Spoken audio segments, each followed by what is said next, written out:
Most people think gambling addiction is almost entirely about money. Surprisingly, it's actually the way your life slowly collapses in on itself, little by little, unnoticed at first. There's just an unsettling feeling of lessening. You start receiving fewer texts, making fewer plans, and saying next time a little more often. Yet, that next time never does seem to appear. For those of you who don't know me yet, I'm Phil Shea, an addictions counselor. My work primarily focuses on men grappling with gambling and video game addiction. And what I've consistently noticed is not only the loss of money, but the loss of socializing and community. In this video, I'm going to buck some advice I've given earlier, and what most in the field will suggest: getting a hobby. While I agree that meaningful hobbies can help you build more meaning in your life, connection matters more, and it takes less effort. Learning an instrument or language, starting from scratch in an area you don't know much about, those things can take time, effort, and money to eventually reach the point where the activity is a joy in its own right. But grabbing a coffee with a friend or going on a walk with a neighbor, those don't require much investment other than just showing up. When someone is caught up in gambling, their world narrows down, reducing their existence to a few glowing screens and whatever thoughts remain in their head. There comes a point where a pattern develops. You find yourself canceling plans, opting to stay in, convincing yourself that you'll make an effort to go out after this next deadline, this next week, this next major hurdle. Then, before you know it, your social life is confined to your phone, odds calculations, and the next bet. This shrinking of your social circle isn't random. It actively feeds the addiction through a vicious cycle. When people begin to disappear from their life, that void must be filled with something. Your brain dislikes emptiness, and it reacts by panicking, seeking the quickest escape available.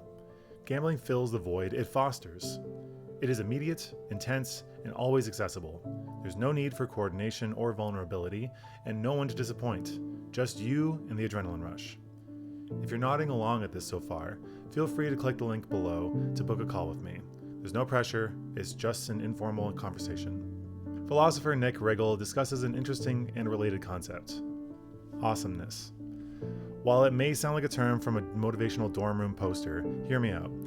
He isn't referring to status or being impressive, but rather to those who improve the vibrancy of life for those around them. We all know this type of person. The friend who actively makes plans instead of merely talking about them. The one who says, "We're doing this, you should come out." And the individual who transforms an ordinary Tuesday into a memorable experience. Instead of going through the standard social scripts, the concept describes someone who shows up genuinely and connects with those around them. These individuals aren't special in a flashy way, they simply take initiative and show up. In contrast, gambling gradually pulls you away from that role. You stop being a person that others gravitate towards and become someone who disconnects while being physically present.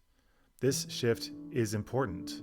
Recovery goes beyond merely ceasing the gambling behavior. It's about regaining your place in the world in the ways that matter. Here's where many stumble. They believe they have to revamp everything simultaneously, forge new friendships, create new routines, and transform their lives entirely. Exactly like New Year's resolutions, taking on too much is a surefire way to accomplish nothing. Start smaller, almost embarrassingly so. Begin by texting just one person. Avoid the urge for a grand declaration. Simply reach out with a message like, "Hey, it's been a while. Are you free for a drink this week?" That's all it takes. Often they'll agree. If they can't, try someone else. Remember, there's no one keeping score.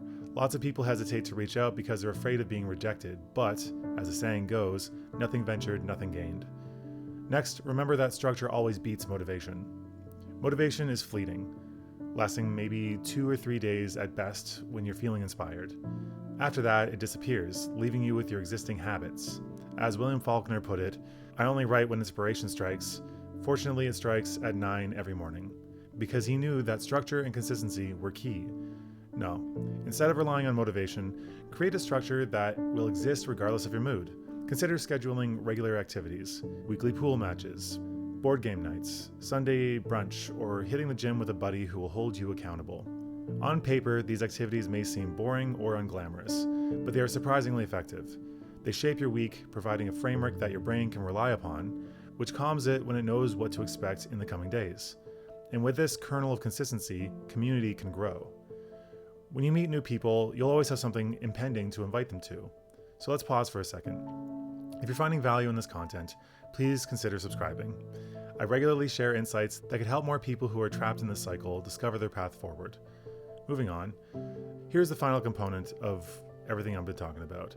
Something more than just a practical tip. It's a shift in mindset that can cement everything I've said so far. Avoid viewing yourself merely as someone searching for connection or staving off loneliness. Instead, we're going to act like someone who creates those things. You don't need to cultivate a massive social circle. All you need is to become a small, gravitational force that draws others in. Invite a few friends over for a laid-back hangout.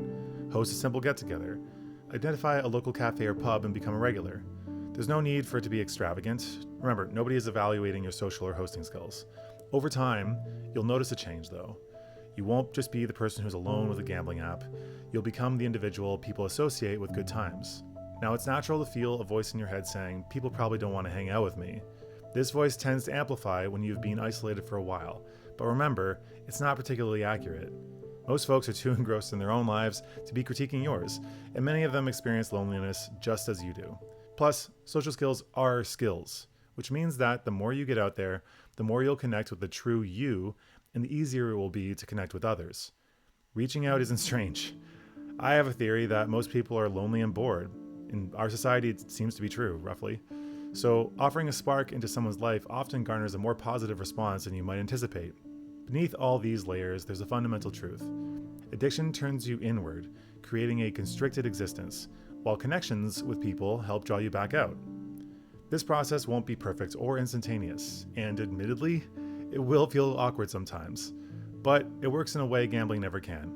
Gambling provides a fleeting spike of intensity, while meaningful connections offer steadiness and genuine happiness.